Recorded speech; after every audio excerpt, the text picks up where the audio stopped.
I never thought the sound of floor buffer at 4 a.m. would become the star of my American dream.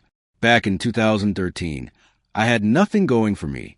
I was 22, drowning in student debt, living in a tiny apartment with a broken heater, eating ramen 3 nights a week, and praying the bus wouldn't be late on days I had interviews. Every rejection email felt like another brick added to the weight already crushing me. Finally, I landed a job as a nighttime cleaner in a corporate office building.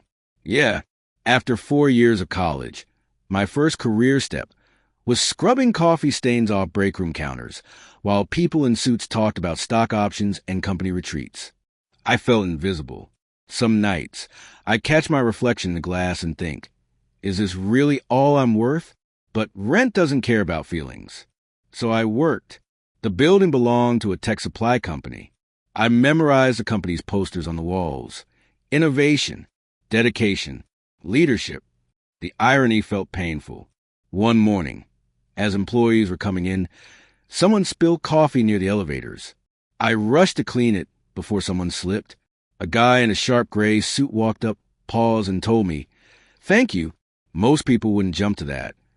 It was such a small sentence, but when you feel invisible, small things hit harder.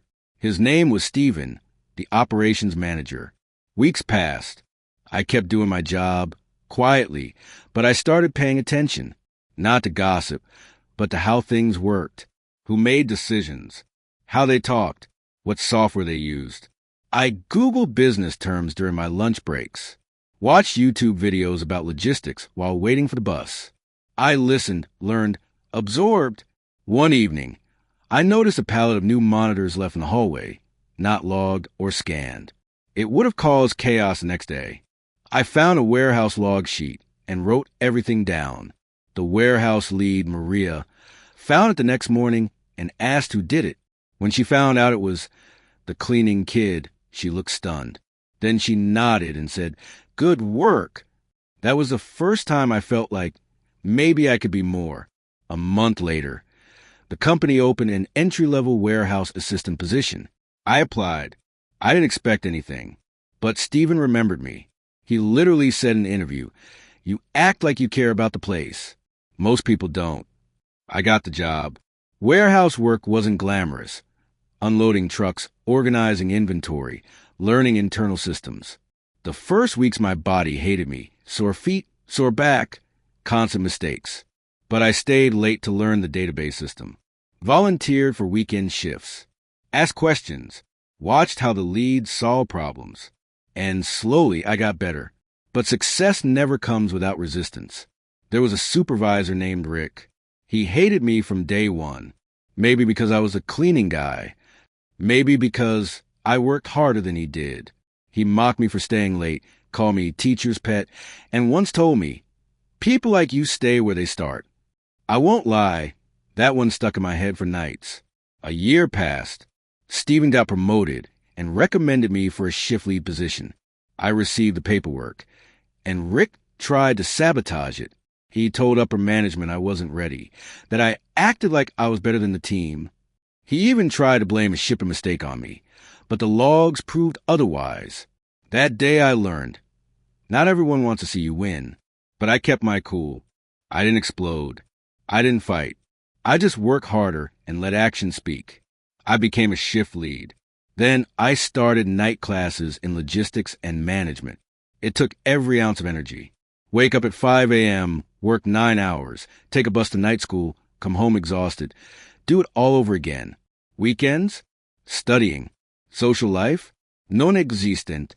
But every time I wanted to quit, I remembered mopping floors while executives walked past me like I was part of the furniture.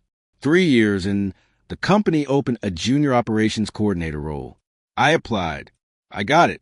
Suddenly, I was in meetings, making decisions, training teams, running data reports. I remember my first company Christmas party where someone asked, "So, how long have you been in corporate?" I smiled and said, "About 3 years. Before that, I cleaned the building." Their jaw dropped. That moment felt like fireworks in my chest. Fast forward today, I'm 33.